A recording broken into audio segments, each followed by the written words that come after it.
parole. Je remercie François Vialard de m'avoir invité. Comme on l'a déjà vu depuis tout à l'heure, un sujet qui peut être un petit peu soit polémique, soit discuté de différentes façons, de différents abords. Donc, je voudrais déjà présenter, je vais vous parler du diagnostic prénatal, mais il faut savoir aussi que je suis présidente de l'ACLF, qui représente en fait tous les laboratoires de cytogénétique en France. Ils font des études sur les chromosomes, à la fois pour les enfants en prénatal, en postnatal et pour le domaine des cancers également. Je travaille à l'hôpital de Reims, donc j'ai une activité de consultation et je suis aussi coordinatrice d'un centre de référence maladies rares pour les polymalformations, et donc je vois en consultation de nombreuses familles, que ce soit pour du diagnostic prénatal ou des enfants qui ont des difficultés en postnatal pour toute raison, et notamment pour des pathologies génétiques pas forcément encore étiquetées. Ça, c'était pour poser un petit peu le contexte de mon travail et pour que en fait, les éléments que je vais vous apporter puissent être éclairés sur ces deux versants. Alors moi, en fait, je me suis reposée sur l'historique pour un petit peu mieux comprendre comment on en est arrivé à ce fameux DPNI dont a parlé un petit peu Rodolphe, et voir un petit peu comment se sont développées les différentes techniques. Alors, il va y avoir un certain nombre de diapositives avec des résumés de la littérature, mais ce qu'il faut bien comprendre, c'est que les problématiques qui se sont posées pour le développement de ces différentes techniques se posent aujourd'hui de la même manière pour le DPNI. C'est-à-dire que les réflexions éthiques, les réflexions sur les techniques, les réflexions sur l'information aux patients relèvent des mêmes difficultés qui se sont posées pour le développement des analyses en prénatal précédentes. Donc, la médecine prénatale est née dans les années 50-60 devant la survenue d'avortements spontanés où il était difficile de trouver des causes et on souhaitait prévenir pour des parents qui avaient eu plusieurs interruptions de grossesse spontanée la récurrence de ces interruptions. Donc, il avait été mis en évidence la cause des isoimmunisations rhésus, de la rubéole comme facteur et puis, dans les anomalies du tube neural, on avait le déficit en folate. Et puis, un peu plus tard, eh bien, on a identifié dans les causes endogènes les anomalies chromosomiques, et encore plus tard, on a eu donc les causes géniques. Alors, la trisomie 21, en fait, a été le début de la cytogénétique, qui est donc ma spécialité et celle des laboratoires que je représente. Et donc, en 59, on a eu la première classification des chromosomes qui s'appelait la classification de Denver. Et dans ces années, ont été identifiés à la fois la trisomie 21 et le chromosome Philadelphie dans les leucémies. Alors, un petit peu plus tard, comme l'a montré Rodolphe sur son schéma très et simple, eh bien, dans les années suivantes, entre 72 et 80, des techniques ont été mises au point, notamment le karyotype par la myosynthèse et puis l'échographie. Et ces deux éléments ont été des facteurs majeurs pour le développement du diagnostic prénatal. Alors le but, en fait, c'était notamment de proposer un karyotype fœtal à des parents qui avaient déjà un enfant porteur d'une trisomie 21. Et donc, on s'était rendu compte qu'il y avait un risque par rapport à cette trisomie, les risques liés à l'âge de la maman, et puis qu'il pouvait y avoir des récidives avec un risque un peu supérieur à la population générale pour des parents qui avaient déjà un enfant avec une trisomie. Donc, dans ces cas de figure, était souhaité que peut-être on puisse faire un diagnostic. Alors, il y a aussi des parents qui sont porteurs d'une anomalie chromosomique. Là, je vous ai montré, alors je ne sais pas si on a... Pardon. Des parents donc qui seraient porteurs d'une translocation avec ici un chromosome 21 transloqué sur un chromosome 14. Et dans ces cas de figure, le risque de récurrence est bien présent et on a un intérêt, à comprendre ce qui se passe par le biais du karyotype, l'étude des chromosomes, mais aussi on peut leur proposer un diagnostic prénatal pour savoir si, de nouveau, le couple aura un risque d'avoir un enfant avec cette pathologie, voire une autre, comme par exemple une trisomie 14. 14 ou 21. Donc ça, c'est le cas des parents qui ont une anomalie chromosomique qui peut se faire de nouveau dans les grossesses suivantes. Comme l'a montré Rodolphe aussi, 35 ans de diagnostic prénatal. Vous voyez qu'on est passé du champ où on n'avait pas de diagnostic prénatal dans les années 74. Ensuite, ça va très vite avec le développement de la cytogénétique, de l'échographie, des marqueurs sériques. Et donc, on arrive assez rapidement en 2010 avec la mise en place du dépistage combiné. Alors, je vais faire juste un petit rappel de ces différentes étapes, encore une fois parce qu'elles illustrent un peu les difficultés qu'on a encore aujourd'hui sur le plan éthique et des discussions qu'on a dans nos sociétés savantes. Donc, la prise en charge sur le plan financier a été initiée par une convention en 1980 entre la Caisse nationale d'assurance maladie et l'Association française pour le dépistage et la prévention des handicaps de l'enfant. Donc là, dans ce cas de figure-là, on prenait en charge 3 indications, les antécédents de grossesse avec un karyotype anormal, comme la trisomie 21, mais il y en avait d'autres, un remaniement chromosomique d'un des membres du couple et une grossesse chez des femmes de plus de 38 ans.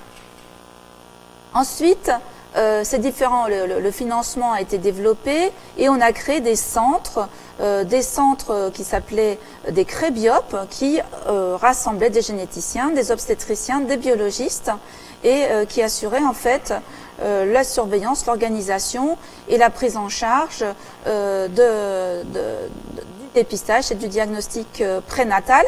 Et ensuite, il y a des conventions qui ont été établies pour élargir le champ vers d'autres pathologies métaboliques ou d'autres maladies génétiques.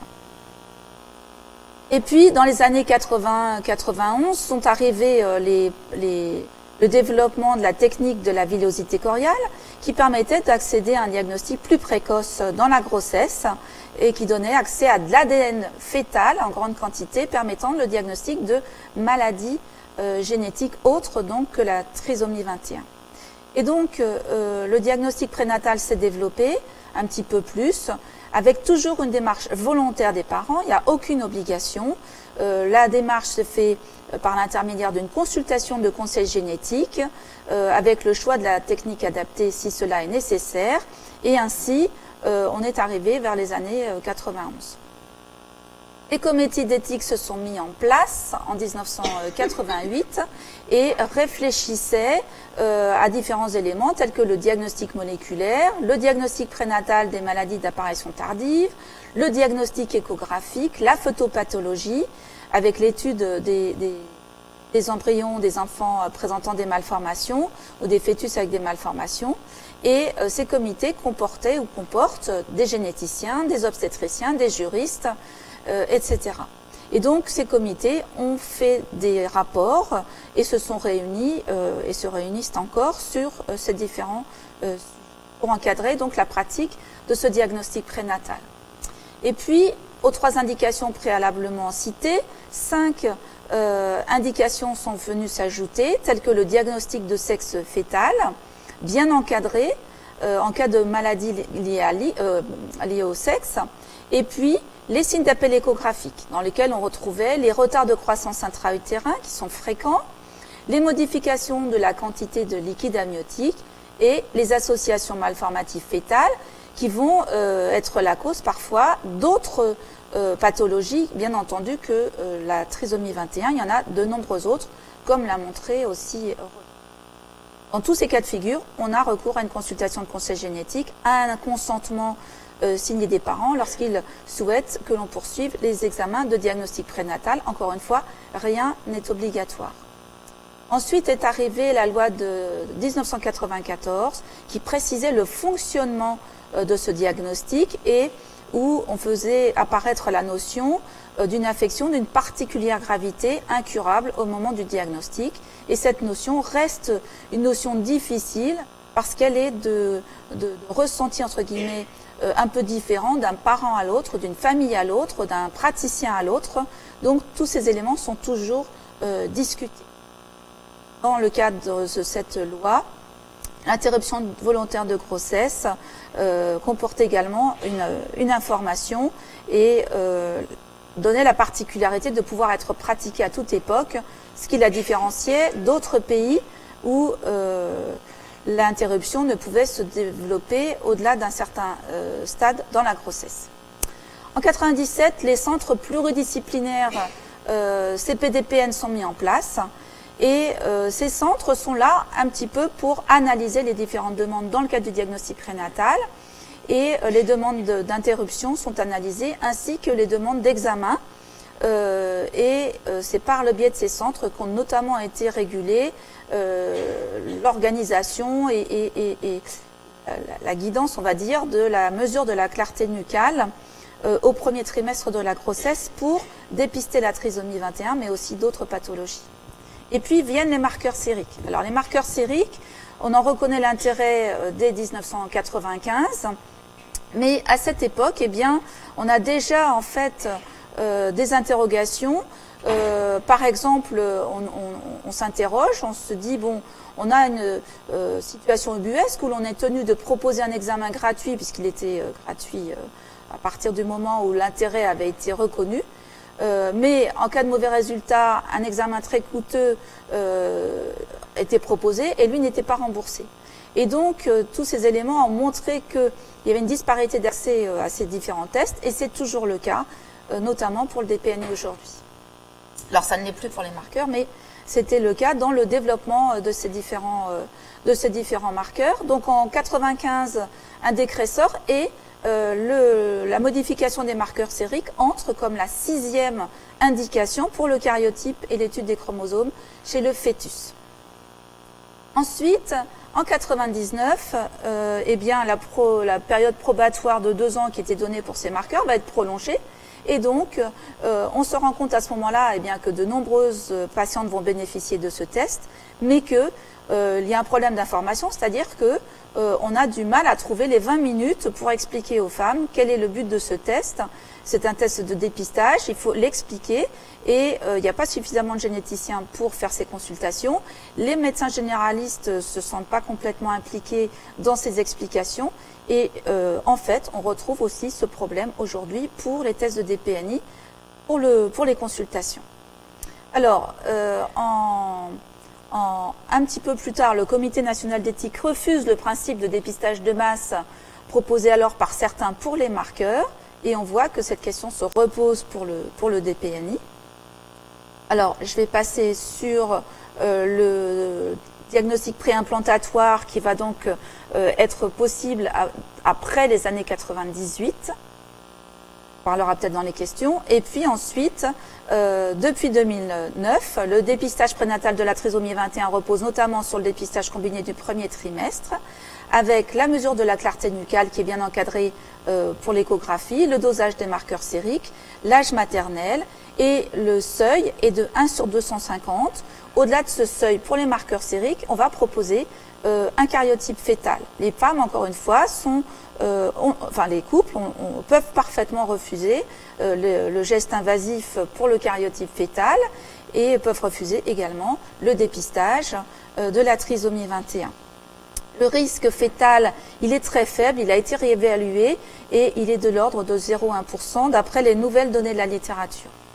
Alors voici un petit peu l'évolution des prélèvements d'après les chiffres de l'Agence de biomédecine. Vous voyez que le nombre d'amniosynthèses a beaucoup diminué entre les années 2010 en vert et l'année 2015 en bleu foncé.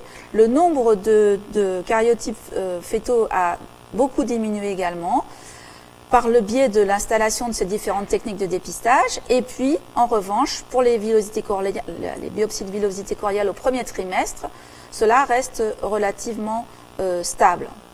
Alors, en parallèle, on observe en 2014, en fait, que sur 18 500 femmes enceintes avec un risque supérieur ou égal à 1 sur 250, en fait, on fait un diagnostic d'enfants porteurs d'une trisomie 21 chez seulement 750, donc patientes testées. Donc on se dit, il y a quand même une disparité entre le nombre de tests faits et puis l'efficacité de ce test.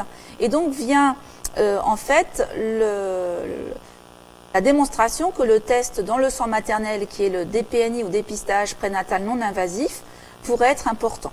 En même temps, on se rend compte que le nombre d'enfants qui vont être dépistés avec une trisomie 21, et c'est barre bleu foncé ne bouge pas tellement, c'est-à-dire qu'on a diminué le nombre de karyotypes faits, mais on arrive à identifier le même nombre globalement d'enfants porteurs d'une trisomie 21. On a les autres chiffres pour les autres trisomies également dans ce diagramme. Alors, donc, on a l'information que, et ça c'est d'après les études de 1998 avec Denis Lowe, qui montrent que l'on peut identifier un enfant porteur d'une trisomie 21 dans le sang maternel. Donc ces techniques se développent énormément, que ce soit en Chine, aux États-Unis ou dans d'autres pays. Et donc, le ministère de la Santé est saisi de ce test qui va être qualifié de dépistage. Et donc, il est décidé d'évaluer la performance de ces tests avec la Haute Autorité de Santé qui lance donc une étude. Elle lance donc une étude en 2015 et les conclusions vont arriver en fait en avril 2017 avec une évaluation à la fois de la performance mais aussi sur le plan économique de ce test. Et donc, en mai 2017, on a l'introduction du DPNI dans la liste des examens de diagnostic prénatal. Alors, il va être inscrit dans les examens de diagnostic prénatal, mais il va être qualifié de dépistage prénatal. Donc, c'est un test qui analyse, à l'occasion d'une prise de sang, la surreprésentation de séquences anormales de l'ADN fœtal au sein de l'ADN circulant dans le sang maternel. On va l'utiliser, il va être reconnu pour la trisomie 21, mais il est capable d'identifier à la fois les trisomies 13 et 18.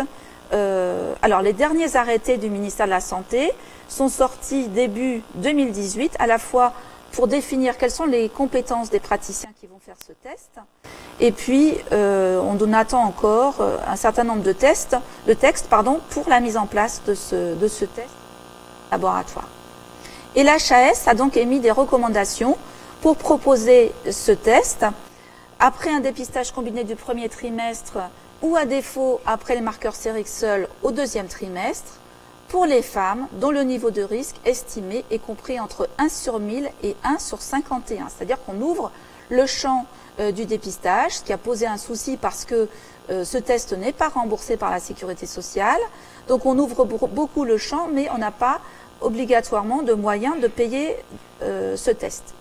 Alors, si le risque est supérieur ou égal à 1 sur 50, eh bien là on propose un karyotype fœtal, mais les femmes ont la possibilité de demander un test de sur sang maternel et ne pas aller directement au karyotype fœtal. Donc, l'idée, c'était d'évaluer le risque et de mieux cibler les femmes à qui un karyotype fœtal allait être proposé. Et cette nouvelle stratégie devait améliorer le taux de détection de la trisomie 21 tout en diminuant le nombre d'examens invasifs inutiles que l'on estimait devoir être divisé par 4. Alors, le test en question, vous en avez sans doute beaucoup entendu parler, c'est donc un test de dépistage. Ça n'est pas un test diagnostique et c'est un test qui est réalisé à partir de l'ADN du placenta. C'est-à-dire qu'on va tester dans le sang de la maman en fait l'ADN du placenta. Donc il peut y avoir des faux positifs quand c'est seulement l'ADN du placenta qui est porteur de la trisomie et pas le bébé lui-même. Donc cette technique, elle demande à être sensible. Elle a été développée pour identifier en fait une petite partie d'un chromosome, enfin tout du moins une petite fraction d'un chromosome en plus dans le sang maternel. Et donc il faut que la fraction dans le sang de la maman soit suffisamment importante pour que l'on puisse identifier cette fraction fœtale. Alors les tests sont de plus en plus sensibles et donc vous voyez ici la multitude des tests qui se sont développés pour identifier cette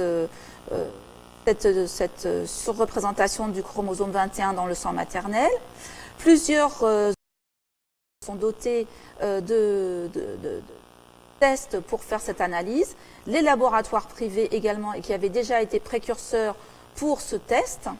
Et puis, ce test s'est donc mis en place. Alors, le principe est de faire un prélèvement simplement du sang de la maman à partir d'un nombre de semaines suffisamment important pour qu'il y ait suffisamment de fractions fœtales dans le sang de la maman. On utilise des tubes un peu particuliers. À gauche, ce sont les tubes avec nécessaires pour faire ce test, jusqu'à ce que ça change, puisque les choses évoluent très rapidement. On va faire une extraction de l'ADN et on va utiliser un séquenceur pour identifier les surreprésentations de ce chromosome dans le sang de la maman. Alors, le dosage, en fait, en quoi consiste-t-il? Et là, il y a plusieurs techniques. Alors, je vous indique simplement une des techniques possibles, c'est de regarder, en fait, le nombre de copies d'un chromosome 21 par rapport au nombre de copies des autres chromosomes dans les prélèvements et de dire, dans ce prélèvement, eh bien, on a une surreprésentation des fragments en rouge qui sont des fragments du chromosome 21 et on va identifier ainsi un risque pour la maman d'avoir un bébé avec une trisomie 21. Et donc, on va faire ça pour plusieurs patients en parallèle pour avoir des données assez normalisées et pouvoir comparer les échantillons entre eux et donner en fait un résultat correct. Cette méthode est très sensible, elle est très spécifique et aujourd'hui on étudie souvent en parallèle les chromosomes 21, 13 et 18, sachant que là on ne va pas regarder en fait toutes les anomalies chromosomiques mais uniquement celles-ci. Alors, comment est-ce qu'on regarde en fait dans le sang prélevé? Eh bien là, on a un petit anneau on a un tube de sang qui va être décanté et on va regarder en fait la surreprésentation dans une partie du prélèvement qui a été réalisé, la surreprésentation du chromosome 21. Il faut aller très vite parce qu'on est obligé de tester l'ADN en 48 heures, sinon on a des soucis pour l'extraction. Alors tout ça peut évoluer encore et on va pouvoir détecter l'ADN dans le sang maternel à partir de 5 semaines d'aménorrhée. Cet ADN fœtal va disparaître après la délivrance et encore une fois, il faut une fraction fœtale qui soit suffisante, sinon on n'a pas une fiabilité suffisante du test. Alors, ensuite, voilà comment on va obtenir un rapport par rapport à ce test. Ça, c'est un exemple de rapport, mais il en existe d'autres et on va donc définir un seuil où on aura donc un risque d'avoir un enfant avec une trisomie 21. En bleu, on n'a pas de risque. En rouge, dans la case rouge, le test est positif. Entre les deux, bien parfois, on doit refaire le test. Alors, différentes indications ont été posées. Il y a alors, ce sont les indications qui sont ici. En orange, on se dit qu'il faut discuter en CPDPN, notamment quand on a des signes d'appel échographique avec une clarté nucale supérieure au 15e percentile, mais inférieure ou égale à 3,5, puisque au-delà de 3,5, en principe, on propose une amniosynthèse. On a encore des difficultés dans les grossesses gémellaires, dans les dons d'ovocytes. Ça, c'est pour des problèmes techniques. Ce n'est pas des questions triviales, mais on le sait à l'avance et on prévient les femmes.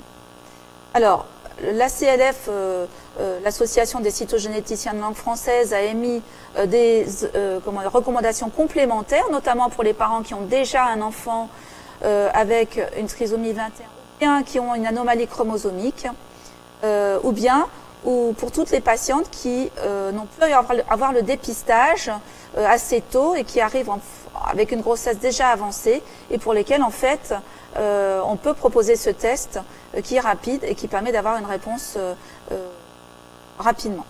Il y a aussi le cas des marqueurs sériques avec des normes un petit peu différentes de celles habituelles où on peut éventuellement proposer ce test quand elles sont évocatrices, par exemple, de trisomie 18.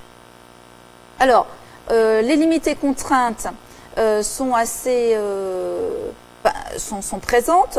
Encore une fois, ce test ne remplace pas un cariotype fœtal, l'HAS l'a rappelé. Il faut faire ce prélèvement après l'échographie du premier trimestre, sinon on n'a pas suffisamment d'ADN fœtal. On doit faire ce test après une consultation, et cette consultation est un petit peu le point d'achoppement parce qu'on n'a pas aujourd'hui suffisamment de personnes pour faire ces consultations, surtout si on passe en population générale. Et enfin, on nous demande des normes par rapport au rendu de résultats. Et il peut y avoir des échecs. Et là, on se dit qu'il est préférable de renouveler le test que de passer directement sur une amniosynthèse si ça n'était pas indiqué. Donc voilà un petit peu les limites, les contraintes. Et parfois, on ne peut pas rendre le résultat. Et là, effectivement, on va devoir demander un prélèvement de contrôle si c'est nécessaire. Et encore une fois, avec l'assentiment de la patiente et du couple. Donc, aujourd'hui, ce test n'est pas indiqué pour la recherche d'anomalies du sexe fœtal, ce qui n'est pas le cas dans tous les pays, mais en tout cas en France, on ne s'autorise pas à faire cette recherche pour éviter des interruptions de grossesse qui seraient justifiées uniquement pour le sexe du bébé. Voilà ce que je voulais vous dire par rapport à cette... Alors, il existe un débat sur les autres anomalies qui pourraient être vues avec ce test. On sait que ce test peut voir beaucoup d'autres anomalies. Et il y a un débat qui est ouvert sur l'élargissement de ce test à d'autres études. Et c'est là une question éthique qui se développe au sein de nos différentes structures. Dans les autres pays, eh bien, certains pays se sont autorisés à rechercher, par exemple, les microdélétions, qui sont d'autres anomalies chromosomiques, ou alors le diagnostic de sexe. Et vous voyez ici un tableau que l'on avait fait pour récapituler un petit peu ces différentes positions en Europe, ou aux États-Unis, ou dans le monde. Et on avait donc exposé ces différentes données aux assises de génétique qui ont lieu en janvier à Nantes. Donc ce sont des questions sur lesquelles on réfléchit, qui ne sont pas faciles à trancher, et auxquelles on réfléchit avec les patients et avec les comités d'éthique. Enfin, il y a des limites techniques pour ce test, et notamment le mosaïcisme. Par exemple, on peut avoir une trisomie 21 dans les cellules du trophoblaste que l'on a étudiées, mais qui ne seront pas présentes chez le bébé. Donc il peut y avoir des faux positifs, il peut aussi y avoir des faux négatifs. Ce n'est pas un problème du test, c'est simplement que le tissu que l'on a testé n'est pas forcément le tissu représentatif de tout de l'embryon. Voilà un petit peu ce que je voulais vous raconter sur les limites. Il y a d'autres problèmes techniques sur lesquels je ne vais pas revenir. Juste aussi que ce test n'est pas réservé pour le dépistage de ces problèmes de trisomie, mais peut être indiqué pour d'autres pathologies génétiques dont vous avez la liste débutante ici parce qu'on est en train de le développer pour un certain nombre d'autres pathologies géniques. Donc c'est un domaine beaucoup plus vaste que celui de la trisomie 21 sur lequel aujourd'hui les différents laboratoires réfléchissent. Alors il y a des informations qui sont développées pour le dépistage et le diagnostic, qui sont développées au sein des centres de référence, qui sont développés par la HAS, avec des textes qui sont en préparation pour que tout le monde puisse bien comprendre de quoi il s'agit, avec des petits schémas, et pour savoir pour les patients ce que cela signifie et quels sont leurs choix et les possibilités de tests. Juste pour finir, les observations incidentales, on s'est rendu compte qu'en faisant ces tests, on pouvait identifier des cancers chez les mamans. Et donc, tout ceci demande un encadrement, demande de personnes qui font ces tests soient bien au courant et puissent raisonner, puissent donner les informations aux praticiens. Il faut aussi un enregistrement de ces pratiques. Et là, la Direction générale de la santé, pas plus tard que la semaine dernière, va mettre en place un système de contrôle pour ces différentes démarches. Voilà, je vais peut-être passer là-dessus. Et puis, vous dire que de plus en plus, on voit des patientes qui arrivent en fait en fin de grossesse et donc sur lesquelles ces marqueurs sont indiqués. Et donc, on dépasse un peu le stade du simple dépistage de la trisomie 21. Et je vais m'arrêter là en vous remerciant. Merci beaucoup. Des questions dans la salle? Oui, Jean-Louis Faure, vice-président de la FRT. J'ai deux questions qui portent sur le test dans le sang de la mère. La première, c'est que, si j'ai bien compris la fin de ce que vous avez dit, qui est absolument fondamental, c'est que ce test permet de dépister d'autres pathologies de l'enfant et éventuellement aussi des pathologies de la mère.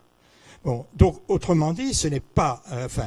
parce que ce test, on le conçoit uniquement actuellement dans le public comme étant destiné à dépister la trisomie 21. En fait, vous dites que c'est beaucoup, beaucoup plus large.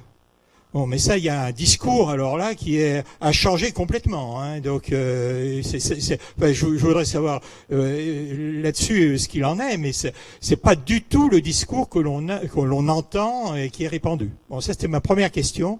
La deuxième, alors qui est beaucoup plus sur les prévalences, j'allais dire, c'est bon, si j'ai bien compris, ce test il faut que la mère remplisse un certain nombre de conditions avant pour qu'on lui propose ce test.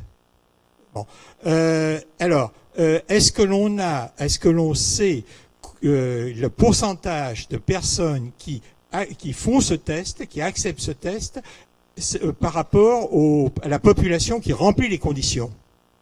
Ça rejoint la question que posait monsieur tout à l'heure, comment on passe de l'idée de 1/400 à 1/1600, ce qui nous a été 1 sur 400 à 1 sur 1600, qui nous a été présenté tout à l'heure, avec le fait que lorsqu'on fait le test, on a en gros 95% d'IMG, qui est aussi une idée répandue.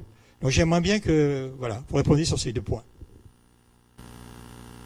Je vais répondre sur la deuxième question. En fait, on se rend compte qu'en faisant ces tests, on dépiste finalement très peu d'enfants. D'amniosynthèse. Je ne sais pas si vous m'entendez. En fait, il y a un certain nombre de patientes qui refusent le test. Il y en a d'autres qui demandent le test. Et sur ces patientes, il y en a énormément qui n'ont pas d'enfants porteurs de trisomie 21. L'intérêt, c'est qu'en fait, on limite énormément les amniosynthèses qui auraient été faites avant pour le risque supérieur à 1 sur 250. Ça, c'est une chose. Et puis on voit aussi des femmes qui n'auraient pas pu bénéficier d'aucun dépistage.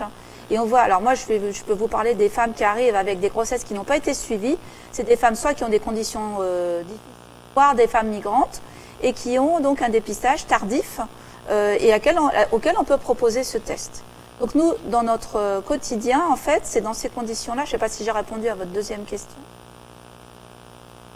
Et ensuite, la première question, ça concernait l'image, la vulgarisation de l'information. Mais en fait, nous, en tant que scientifiques et comment dire, praticiens de ce test, on le sait, puisqu'il y a des ARS vont donner des autorisations pour des laboratoires qui pratiquent soit le test pour la génétique moléculaire et les maladies géniques, soit le test pour les anomalies chromosomiques. Mais ce test, il est pratiqué depuis longtemps pour le rhésus. Depuis très longtemps, on regarde le rhésus dans le sang maternel pour les questions d'iso-immunisation. Donc en fait, il y a une vulgarisation peut-être un petit peu autour de la trisomie 21, mais on sait que ce test aujourd'hui peut identifier d'autres anomalies que la trisomie 21. Pour le plan technique, il n'y a aucun souci. Je vais me donner la parole avant de vous redonner la parole, parce que j'ai une question très technique. On dit que la moitié des fœtus ont l'objet d'une élimination naturelle. Or, enfin, d'une fausse couche naturelle, ce qu'on appelait les fausses couches. Or, si j'ai bien compris, le test, il est fait avant les 3 mois ou 2 mois et demi. Voilà. Est-ce que on tient compte de ça ou pas du tout? En fait, dans la pratique, c'est pas le cas. En fait, dans la pratique, on voit beaucoup encore de patientes qui nous sont adressées en fait au 2e trimestre. Ah, d'accord. Pas assez d'ADN placentaire présent dans le sang pour pouvoir faire le test avant la 10e semaine de grossesse. Donc de toute façon, ça sert à rien de le faire. Ce qui est un petit peu différent, en fait, avec des séquences qui ne sont pas présentes chez la mère. C'est-à-dire que quand on parle de rhésus, quand on parle de sexe fœtal, puisqu'on le faisait avant pour des maladies qui étaient liées au chromosome X, pour diagnostiquer par exemple la présence d'un petit garçon, eh ben, la mère n'a pas ces séquences masculines. Donc effectivement, on peut les faire de façon beaucoup plus précoce, puisque quand on fait un test, si on retrouve des séquences masculines chez une femme, ben, ça veut dire que c'est le fœtus qui est masculin. Là, c'est un peu différent, hein. Donc là, il faut attendre suffisamment longtemps pour qu'on ait suffisamment, effectivement, d'ADN fœtal ensemble.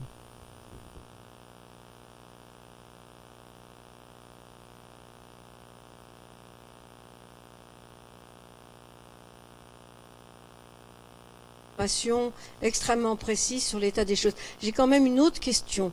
Aux États-Unis, les genetic counselors ne sont ni des généticiens, ni des médecins. Ils peuvent l'être, mais ils ne sont pas obligatoires. Puisque vous avez une pénurie de genetic counselor, conseillers génétiques, que vous pourriez pas, est-ce qu'il ne serait pas possible qu'un conseiller génétique soit quelqu'un qui ait une formation en psycho et un complément de formation en génétique, et réciproquement, un scientifique qui a fait de la génétique qui ait une co-formation en psycho? Est-ce que c'est quelque chose que le ministère envisage, puisqu'il y a un manque de personnel qualifié pour informer les couples? Alors, je ne suis pas au ministère.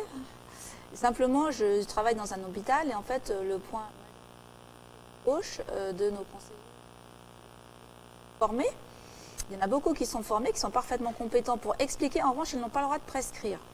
Aujourd'hui, d'après le texte de loi, ils n'ont pas le droit de prescrire, mais on est bloqué par les capacités d'embauche de praticiens et même de d'autres praticiens, que ce soit des... Toujours question d'argent. Ah, si, une question.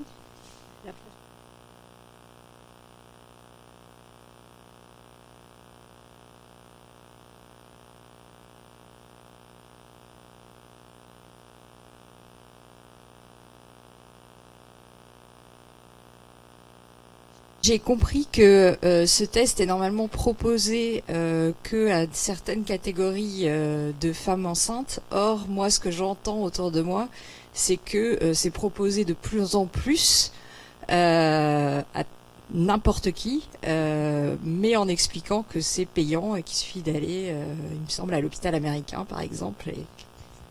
Voilà, alors c'est toute la difficulté, c'est toute la problématique. On a fait remonter ce point au comité d'éthique parce qu'en fait, il y a une disparité d'accès de ce test sur le territoire pour les différentes femmes. Alors, en fait, l'HAS a émis des recommandations qui ont été complétées par la CLF et le CNGOF. Et donc, dans ces cas de figure, le test va être en principe remboursé. On attend la nomenclature qui devrait arriver d'ici la fin de l'année 2018. Néanmoins, les femmes qui souhaitent un test qui sortirait en dehors de ces indications peuvent le demander, mais là, après les laboratoires s'engagent pour le faire ou ne pas le faire, mais dans ces conditions-là, elles ne seront pas remboursées. Voilà. Que dans les pays limitrophes à la France qui ne sont... Enfin, il y a la Belgique, la Suisse... les Pays-Bas, où en fait la prise en charge est différente et où parfois les femmes payent par exemple la moitié du test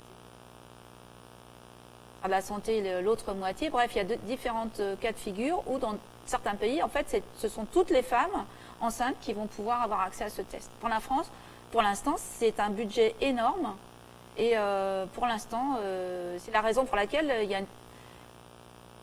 une réflexion très importante pour la mise en place de la nomenclature parce qu'on sait que ça va avoir un coût vraiment important.